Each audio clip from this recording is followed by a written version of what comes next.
Tasty మామిడికాయ ఇంకా కొబ్బరికాయ పచ్చడి ఏ విధంగా చేయాలో ఈ వీడియోలో అయితే చూద్దామండి. చాలా సింపుల్గా చేయొచ్చండి.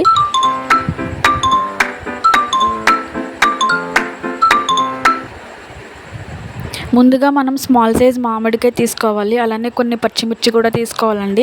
మీ స్పైసీకి తగ్గట్టు తీసుకోండి పచ్చిమిర్చి అయితే. ఇప్పుడు మనం వాటిని కట్ చేసుకొని మిక్సీ పట్టుకోవాలి.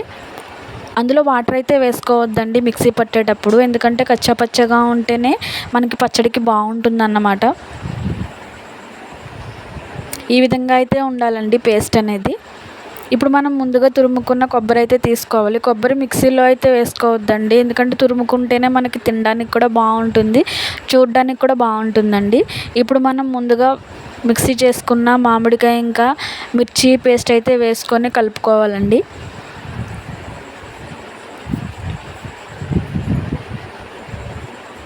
ఇప్పుడు మనం కలుపుకున్న తర్వాత పసుపు కూడా వేసుకొని మిక్స్ చేసుకోవాలి.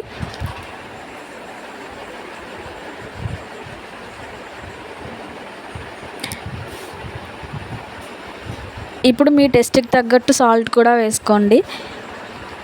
సాల్ట్ కూడా వేసుకొని మిక్స్ చేసుకోవాలి.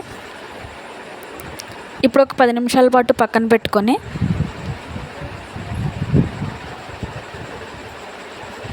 తాలింపు పెట్టుకోవాలండి. ప్యాన్ పెట్టుకొని ఆయిల్ వేసుకొని అలాగే పోపు దినుసులు వేసుకొని ఎండుమిర్చి,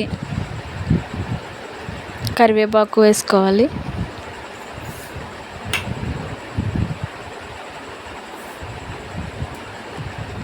ఇప్పుడు మనం ముందుగా పక్కన పెట్టుకున్న పచ్చడిలో అయితే ఈ పోపు వేసుకొని కలుపుకోవాలండి. చాలా టేస్టీగా ఉండే పచ్చడి అయితే రెడీ అండి. Please subscribe my channel.